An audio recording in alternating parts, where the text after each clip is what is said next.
Welcome to Pocket Watch Podcast. I'm Zach, Cruz, Jake, and we're fucking Pocket Watch Podcast. Yes, sir. Laugh at us or learn with us. We're here to grow. And growing, we're fucking doing, man.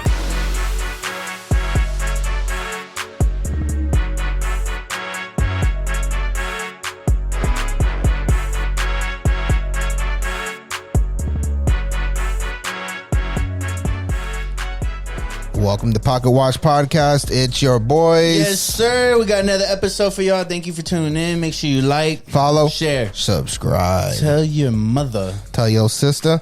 And that's it. Stop with your sister. What about your brother? Nah, brothers, actually tell them, look, here's the thing. We're kind of working on something here. Like those of y'all that have fucked with us for, however long you're listening. If you're new, welcome, whatever the case is. But I don't know if you've noticed since last episode, depending on when we dropped this one, last couple episodes, right? But we're doing a little content alignment, right? Because we are a Pocket Watch podcast, and I feel like we haven't been watching enough pockets, and that's hence the birth of the Pocket Watch segment. And I think this is something that's gonna kind of align us in a way that's gonna be real good. Hey guys, if you want to know what behind the scenes looks like, there's no difference. No fucking difference. Yo. ASMR. Yo, the first 1,000 is the hardest 1,000. Yeah, for real, bro. We knocked out 1,000 and then the 2,000 came like... Whoosh. 1 month later. We had 2K, baby. Give us a round of applause. What's up, Zach? 2K subs. All right, follow us. Hey, join our journey for the road to 5K. What do you say, guys? Yeah, dude. We're getting fucking Trench Family's talking about 6 million. Have you checked them out?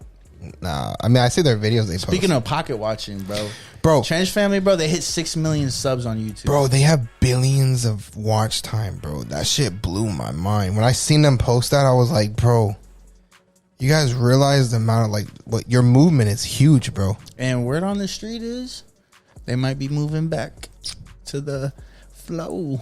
Damn, why'd you have to spill the beans, bro? That's word on the street. Hey, only Pocket Watch podcast, you know what I'm saying? Hey, if you guys want to come at me for the info I'm dropping, you can, because I'll say I'm sorry. Come after you, then they fucking hit you with the lawsuit. They can't hit me with the lawsuit, bro. Nah, but apparently they got a brand new house, mansion, all that shit, like big motherfucker. Apparently it's in the flow. We're just fans. We're just fanboys talking about it. That's all we are. And that would be very cool, TBH, because if we want to pocket watch anybody on an episode, those are the ones. I want to get to that. But yeah, man, thank you guys for tuning in. 2K subs. What's up?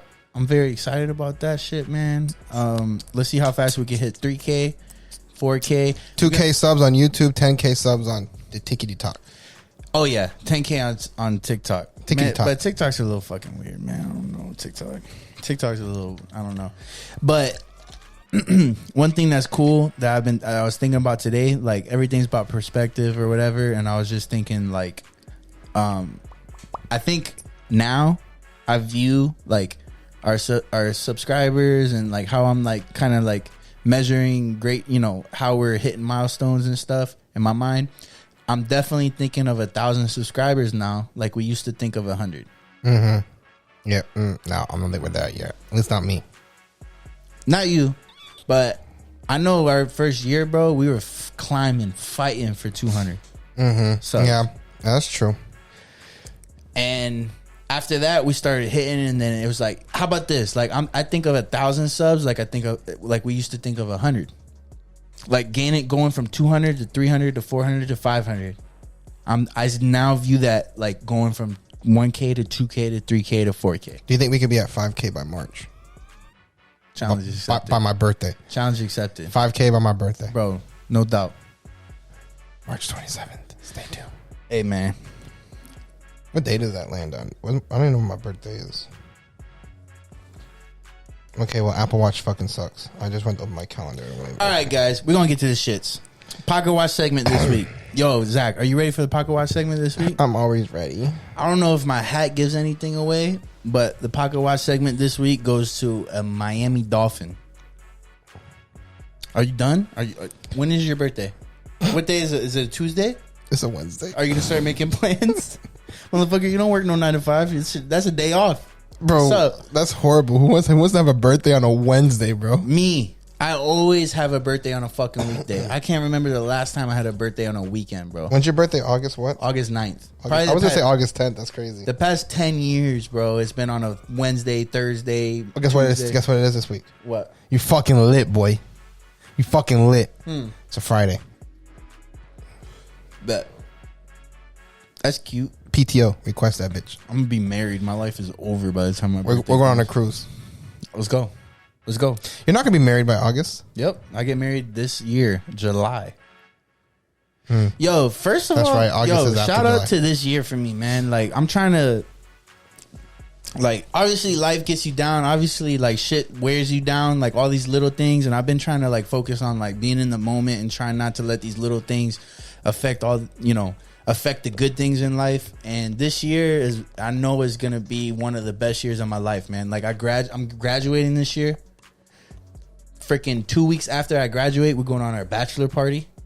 Like, fam, when we go on our bachelor party, I'm fucking. Oh, you have no class? I'm done with school, bro. Like, I'm ready when we. Oh, go. you get your bachelor's? I get my MBA, bro. You're gonna have your damn. I'll have my master's. Your master's. You're gonna have your master's by then, by the time 2 weeks before. bro. Damn, Which you're already I'll almost send done you with my your tickets. You're almost already done, bro. Yeah, man, it's my last semester right now, Bro, that's and fucking. I'm about to graduate. Yo, fuck that. Magna cum laude. Loud one. We're gonna give you all those. Magna cum laude, bro. That means I got a 3.9 and higher. What's up, motherfucker? Damn, is that But you? then we do the bachelor party. Then I get married. Then it's my birthday, and then my life is over after that. That's how it goes, man. That's how it goes. I'm excited though. I'm excited about this year. It's gonna be a big year for me, man, and for the podcast. Watch this. This is the year, bro.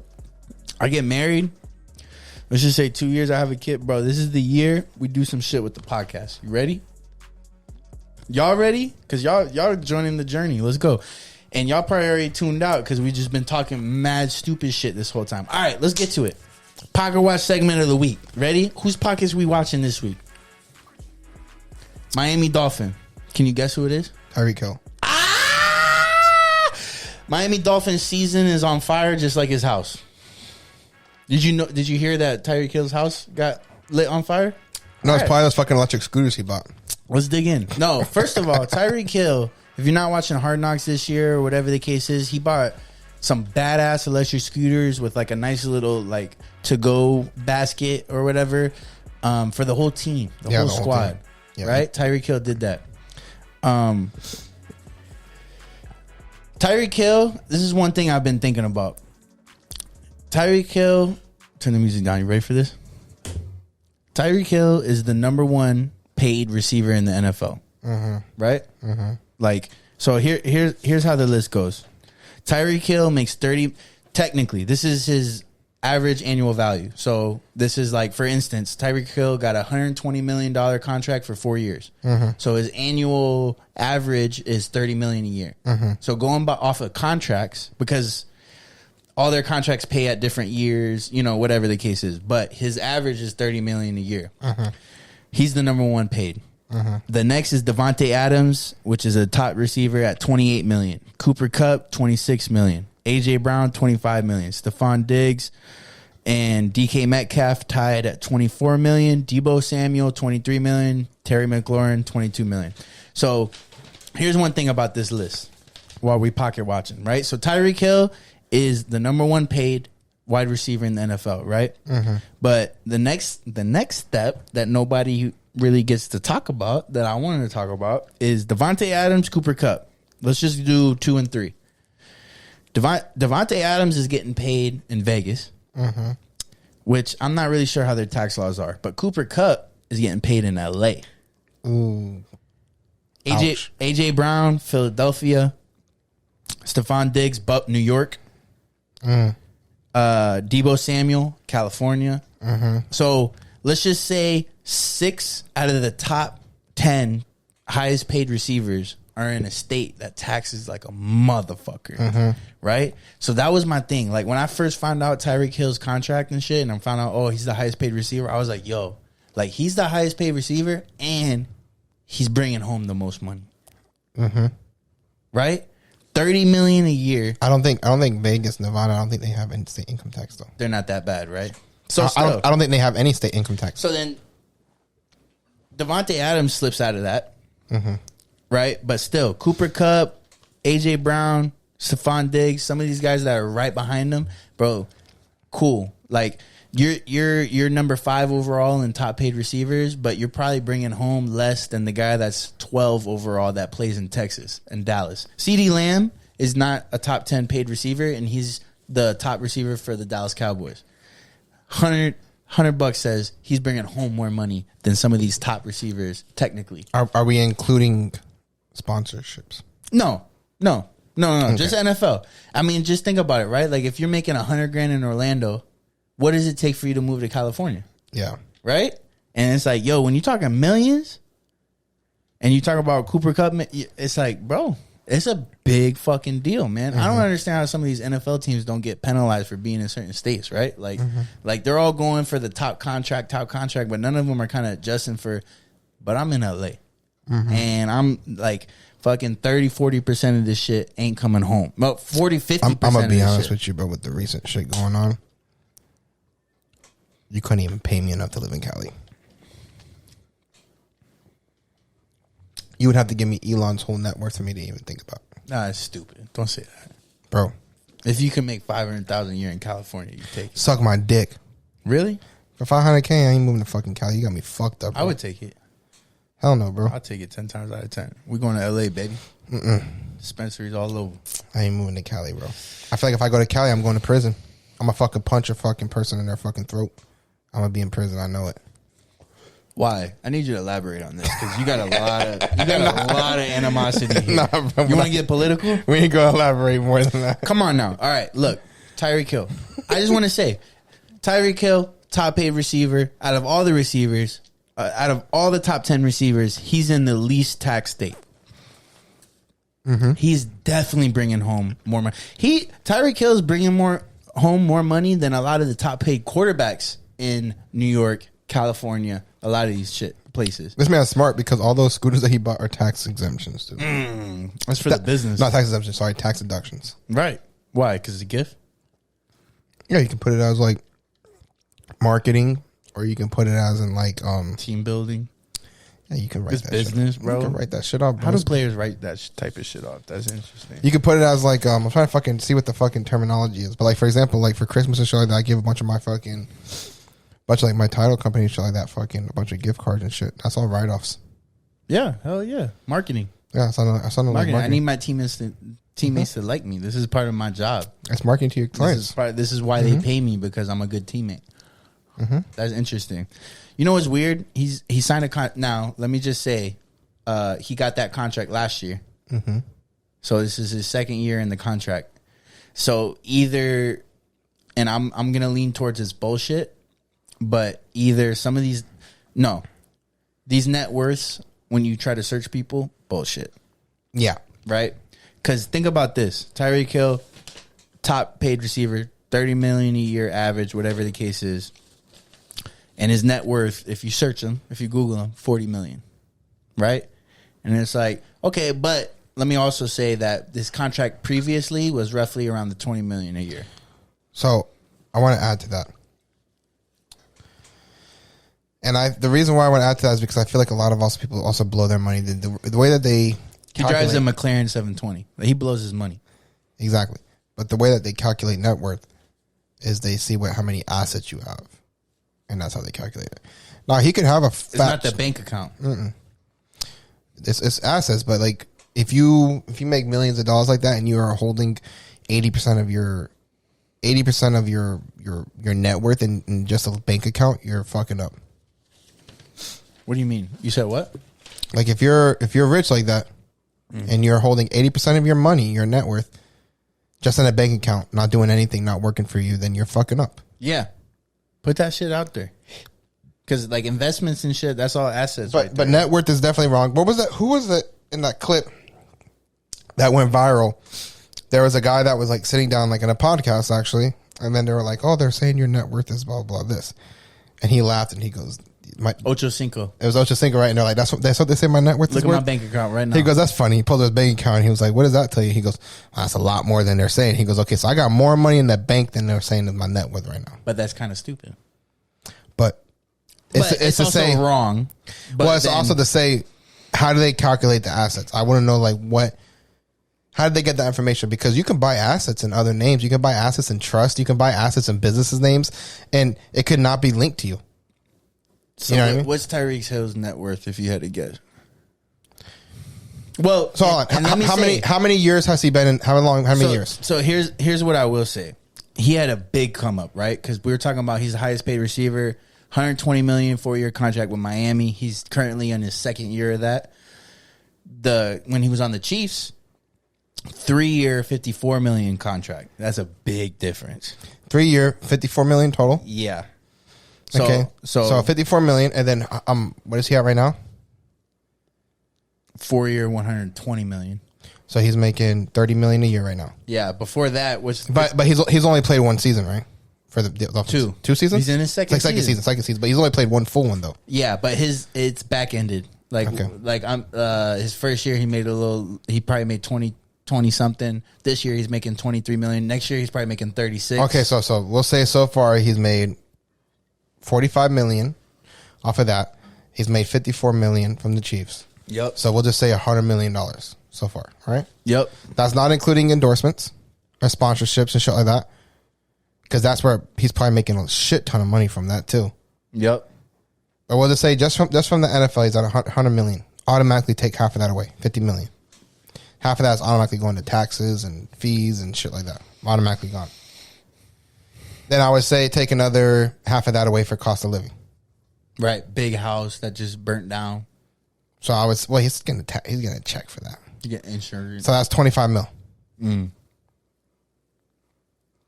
I don't know what he's making in endorsements. So he also has like Twitch channels. He does some other shits too. Bro. But I would say just off of NFL, Podcast. I would say just off of NFL, he probably had like a cool 20 million left. Yeah. That motherfucker. Wow, bro. This guy. Here's what I love. I don't know, bro. The 40 million might be ballparky. It depends. I don't know how his life is though. I don't know what kind of mindset he's got. Because if he's got a stupid mindset, he could easily be in that 40 million range. But yeah, if he's smart with his shit and he's making money moves, then he could easily be in that like 70 range. Yeah. But here's what I love about football, bro. Here's what I love about football is that motherfucker works, bro. Like we're in the playoffs right now, right? Mm-hmm. Whatever the case is, whenever we drop this episode, wherever we're at, I hope Miami's in the fucking AFC Championship. Mm-hmm. But the draft's coming up, and everybody always sweats about the top 30 picks, top 32 picks, whatever the case is. Mm-hmm. And it's like, bro, when you look back on all these drafts, like out of these top 10 receivers, none of them got drafted in the first round. Yeah, it's like that sometimes. Not one of the top 10 paid wide receivers in the NFL were drafted in the first round. That's just crazy, right? Ain't that some shit, right? Mm-hmm. Now, let me just say, like, there's some players that recently have been drafted in the first round. When their rookie contract's done, they will be in the top 10, and then there you go. But as it stands, not one of the top 10 wide receivers in the NFL got drafted in the first round. Tyreek Hill got drafted 165 overall. That's like third round. Damn, it's 165th. Bro, that's third round. 165 people. That's more important than Tyreek Hill. That's a W right there, bro. I mean, and with Tyreek Hill, like, so he started at Oklahoma State. He was balling for Oklahoma State. Mm-hmm. He got into some drama and shit like that, and then he ended up going to a small West Alabama team. And then when the Chiefs ended up drafting him, the fans were pissed, bro. Like, the fans were like, what the fuck are you doing? Like, getting this fucking hoodlum him on our team. Yeah, bro. This little guy, like, this guy, you know, like, so small, this and this and that. And he balled the fuck out. Bro. Balled the fuck out, bro. That's why I love football. Even when you talk about, like, Brock Purdy, quarterback for the 49ers, that motherfucker makes $900,000 a year, which is a lot of money. And people are always making jokes and shit, like, oh, like, does he have a roommate? You know, yo, $900,000 a year is a lot of fucking money. But he is making less than, like, kickers in the NFL right now. Yeah, I've seen them. Brock Purdy is Mr. Irrelevant. Mr. Irrelevant, meaning he was the 360 something pick in the draft. And he's literally taking the 49ers to the 1 seed this year. But you know what? A lot of people don't understand. It's like, okay, yeah, he's underpaid right now, but when the negotiation time comes to sit down, he's going to come at them hard, bro. Negotiation is fucking going to be wild then. And he's good, bro. He deserves that shit, man. He's fucking great, man. Yeah, bro. That's Tyreek Hill. Pocket watch segment, man. Pocket watch segment. That is all for the pocket watch segment. What do you think about that? Tune in next week for another pocket watch segment. Tyreek Hill better fucking turn up, man, because this is my last football thing. But I think, regular season, a lot of the Dolphins' issues has been not having Jalen Waddle. And Waddle is the number 2 receiver. I think Tyreek Hill's a great number 1 receiver, but I do think he needs a little bit of a compliment because he's so short. Like, bro, when he runs, you ever seen like a little dog run and they like have to break their back to run? That's how Tyreek Hill catches passes. Like, he literally breaks his back to catch a pass, and every catch is a body catch. And there's a little bit of an issue there whenever it's like you're covered, because now it has to be a perfect throw. How tall is Tyreek Hill, anyways? He's 5'8", 185 pounds. He's a stocky motherfucker. Damn, he's the size of my step pops, bro. Yeah, he's a little dude, but he's the fastest dude in the league. Yeah. 3 of the top 5 fastest recorded speeds in the NFL this year, Tyreek Hill. Meaning, like, they record your miles per hour. Different distance, yeah. Miles per hour, top miles per hour. They record the top. What was his top mile per hour? I think it was like 22 something.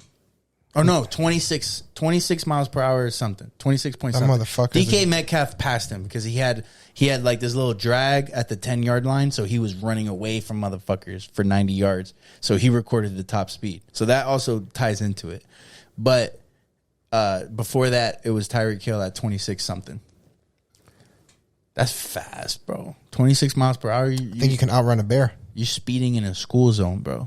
God damn. If you saw Tyreek Hill running down the street, he could get pulled over. That's crazy to think that motherfucker's running faster than school zones. Yeah, like school zones would be like, whoop, whoop, pull over, bro. Yo, that's hilarious, bro. That's funny. Faster than a school zone. It's not cool, man. It's not good, bro. But anyways, all right, current event.